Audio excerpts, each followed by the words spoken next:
नमस्कार, आप देख रहे हैं कैपिटल टीवी बिहार। मैं हूं आपके साथ सृष्टि शाह। बिहार में डिप्टी सीएम और गृह विभाग संभाल रही सम्राट चौधरी इन दिनों अपने कड़े फैसलों और एक्शन मोड को लेकर खूब सुर्खियां बटोर रहे हैं। प्रदेश में कानून व्यवस्था को पटरी पर लाने के लिए वो तेजी से काम कर रहे हैं।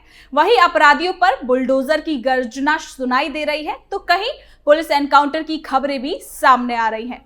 सम्राट चौधरी का कहना है कि बिहार में अपराध के लिए कोई जगह नहीं है और इसी संदेश को वो जमीन पर उतारते हुए भी दिखाई दे रहे हैं। लेकिन सिर्फ गृह विभाग ही एक्टिव मोड में नहीं, बिहार सरकार के दूसरे डिप्टी सीएम विजय कुमार सिन्हा भी अपने विभागीय दायित्वों को पूरी तरीके से गंभीरता से संभालते नजर आ रहे हैं।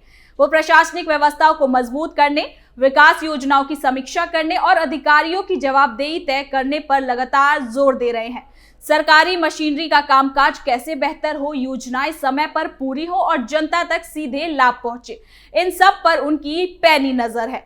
दोनों डिप्टी सीएम अपनी अपनी जिम्मेदारियों को प्रभावी ढंग से निभा रहे हैं, जिससे सरकार का समग्र प्रदर्शन भी बेहतर दिख रहा है। एक तरफ सम्राट चौधरी कानून व्यवस्था को मजबूत करने में जुटे हैं, वहीं दूसरी ओर विजय कुमार सिन्हा विकास कार्यों और प्रशासनिक सक्रियता को तेज कर रहे हैं। तो चलिए जानते हैं कि बाकी विभाग के कार्य आखिर कैसे चल रहे हैं।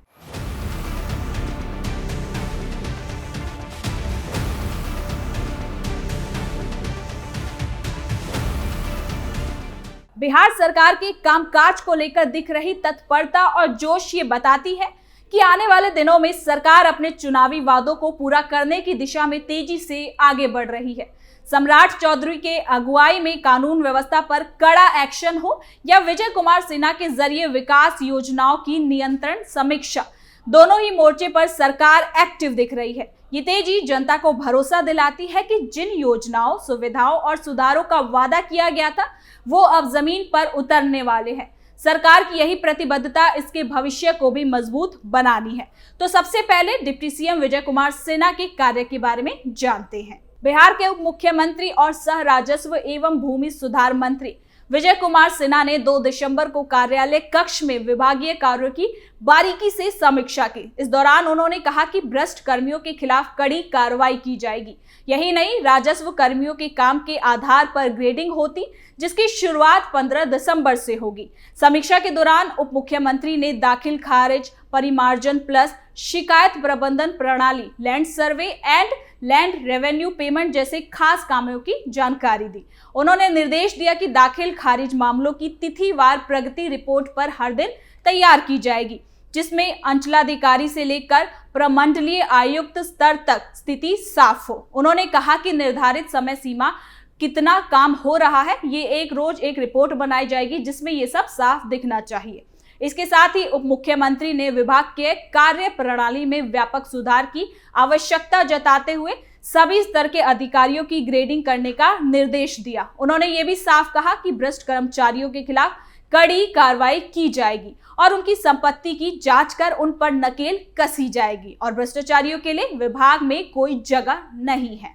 इतना ही नहीं, अंचल कार्यालयों में पारदर्शिता बढ़ाने के लिए उप मुख्यमंत्री ने सभी अंचल कार्यालयों में सीसीटीवी कैमरे लगाने और अधिकारियों, कर्मचारियों के नाम, सरनेम और कॉन्टैक्ट नंबर के साथ नोटिस बोर्ड प्रदर्शित करने का भी आदेश दिया है। उन्होंने कहा कि सीसीटीवी का कमांड और कंट्रोल सिस्टम मुख्यालय में लगा होगा, ताकि सभी अधिकारियों और कर्मचारी की हलचल पर निगरानी की जा सके। राजस्व कर्मचारियों के कामों की मॉनिटरिंग के लिए अलग सेल गठन करने और मुख्यालय स्तर पर उड़न दस्ता तैयार कर अंचलों ने अचानक निरीक्षण की व्यवस्था सुनिश्चित करने के भी आदेश दिए गए हैं।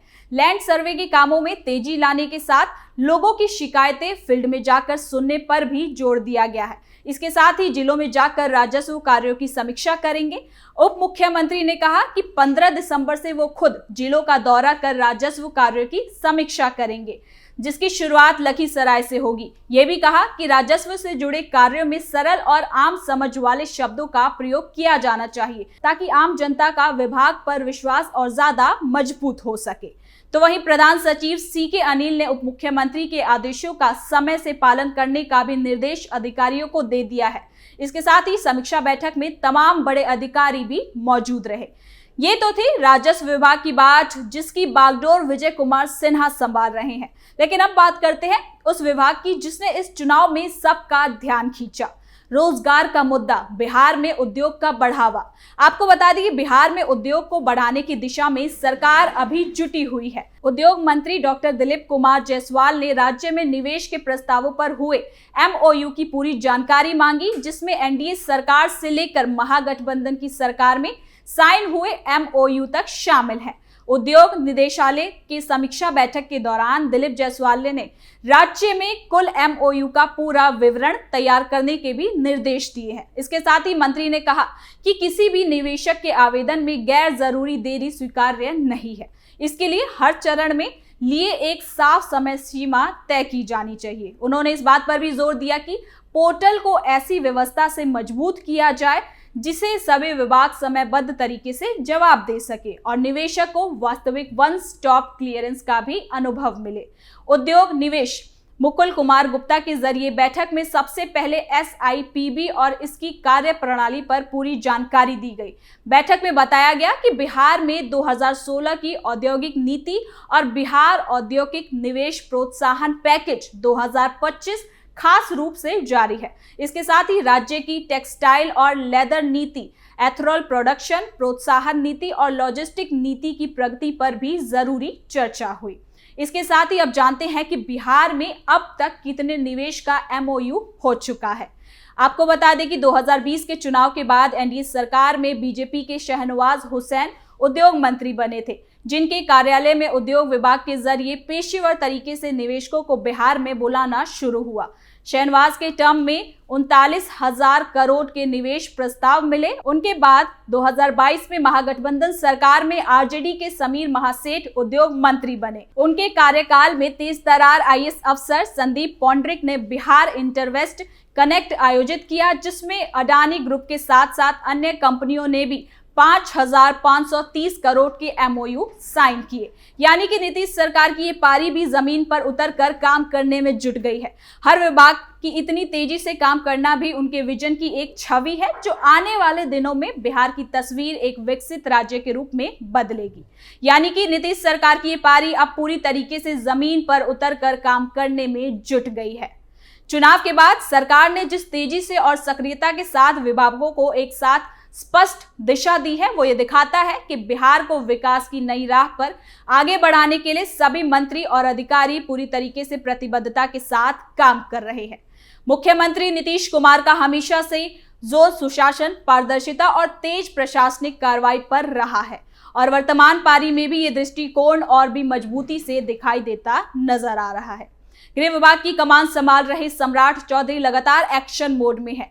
अपराध नियंत्रण को सर्वोच्च प्राथमिकता देते हुए वो राज्य में कानून व्यवस्था को सुधारने के लिए कड़े कदम उठा रहे हैं। बुलडोजर कार्रवाई, अपराधियों के खिलाफ तुरंत FIR, पुलिस की सक्रियता और PNDO ऑपरेशन, ये सब सरकार के गंभीर रवैये को दिखाता है। आम जनता के मन में सुरक्षा की भावना बढ़ाना और अपराधियों में भय पैदा करना सरकार की शुरुआती लक्ष्य में शामिल है, जो अब तेजी से पूरा होता भी दिख रहा है।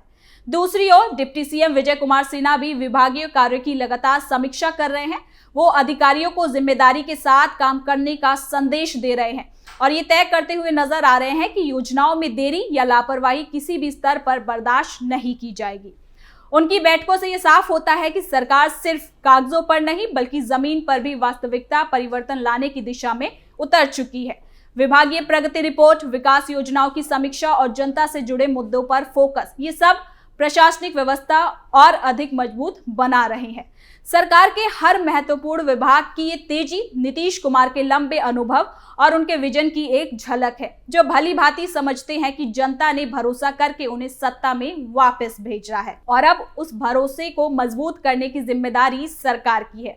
अगर सभी विभाग इसी गति के साथ काम करते रहे तो आने वाले समय में बिहार की तस्वीर निश्चित रूप से बदल सकती है। शिक्षा, स्वास्थ्य, सुरक्षा, सड़क, रोजगार और निवेश जैसे क्षेत्रों में बड़े सुधार देखने को मिल सकते हैं। कुल मिलाकर नीतीश सरकार की ये पारी संकेत देती है कि बिहार एक विकसित, सुरक्षित और आधुनिक राज्य की दिशा में कदम बढ़ा चुका है। सरकार का ये सक्रिय रवैया आने वाले दिनों में जनता को ठोस परिणाम जरूर देगा। तो फिलहाल के लिए इस खबर में इतना ही। देखते रहिए कैपिटल टीवी बिहार।